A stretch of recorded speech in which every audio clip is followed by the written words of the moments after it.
करण नाम के एक लड़के ने अपने गांव में एक नया ड्राइविंग स्कूल शुरू किया था। करण ने अपने गांव वालों से जाकर बोला, मेरे प्यारे गांव वालों, मैंने खुद का एक ड्राइविंग स्कूल शुरू किया है। इस स्कूल में सब गाड़ियां सिखाई जाती है। फिर उसके कुछ दिन बाद एक किसान अपने बेटे के साथ बैलगाड़ी को लेकर करण के ड्राइविंग स्कूल जा पहुंचता है। अरे भाई, मैंने सुना है कि तुम ड्राइविंग स्कूल चला रहे हो। इससे मिलो, ये मेरा बेटा है। तुम इसको बैलगाड़ी चलाना सिखाओ। मैंने लाख कोशिश की, लेकिन मेरे बेटे को समझ ही नहीं आ रहा है कि बैलगाड़ी कैसे चलाते हैं। ये एकदम ही बुद्धू है। उस किसान की बात सुनकर करण हैरान हो जाता है। सर, आप ये कैसी बात कर रहे हैं? क्या मैं इनको बैलगाड़ी चलाना सिखाऊं? क्या कोई बैलगाड़ी चलाना सीखने के लिए ड्राइविंग स्कूल में आता है? बड़ी अजीब बातें कर रहे हैं आप। अरे, इसमें अजीब बात क्या है? तुमने ही तो बोला था कि तुम्हारे स्कूल में सब तरह की गाड़ियां चलाना सिखाया जाता है। सर, सब गाड़ियों का मतलब है कि कार या बाइक, बैलगाड़ी नहीं। अच्छा, तो ये बात है।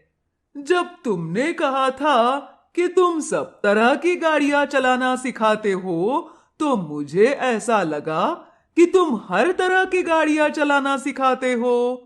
बेटा, चलो यहां से। इसको तो बैलगाड़ी चलाने ही नहीं आता। ये कार और बाइक क्या सिखाएगा?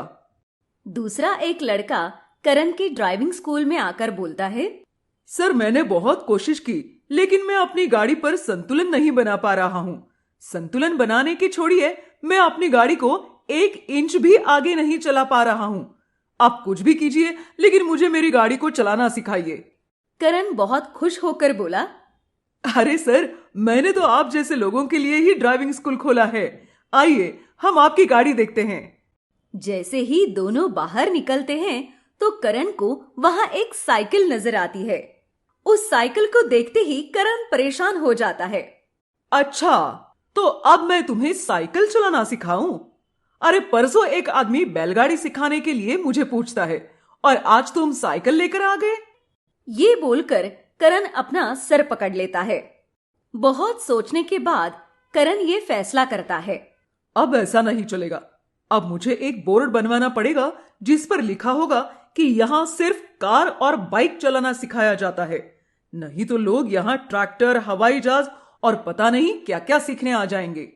ये सोचकर करण एक कार खरीद लेता है और अगले ही दिन एक मंत्री जी करण के ड्राइविंग स्कूल में पहुंचकर बोलते हैं, देखो करण, मेरी बेटी को तुम्हें ड्राइविंग सिखाना है, वो भी जितना जल्दी हो सके, और बेटी को अच्छी ड्राइविंग सिखाना। सर, मैंने आप जैसे लोगों के लिए ही तो ड्राइविंग स्कूल खोला है और एक कार भी खरीदा है।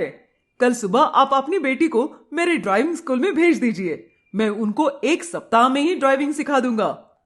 फिर अगले दिन मंत्री जी की बेटी ड्राइविंग स्कूल पहुंच जाती है। Madam, good morning. आपका हमारे ड्राइविंग स्कूल में स्वागत है। मैं आपको बहुत कम दिनों में ड्राइविंग सिखा दूंगा। अरे बाप रे, कार ड्राइविंग! और मुझे तो बहुत डर लगता है। मैं आपको पहले ही बता रही हूँ कि मुझे ड्राइविंग बिल्कुल भी नहीं आती है। अरे मैडम, आप बिल्कुल भी परेशान मत होइए। कार चलाना बहुत ही आसान है। आपको पहले क्लच दबाकर गियर लगाना है और फिर एक्सीलेटर देना है। ये बोलकर करण और लड़की उस कार में बैठ जाते हैं। फिर लड़की क्लच दबाकर गियर लगाती है, फिर कार को जोर से एक्सीलेटर देती है तो कार हवा में उछलकर एक पेड़ से टकराती है और फिर वहां से एक बैलगाड़ी के ऊपर चली जाती है। करण घबराकर कहता है, हे भगवान, मैं तो मरते मरते बच गया। अरे कोई बचाओ।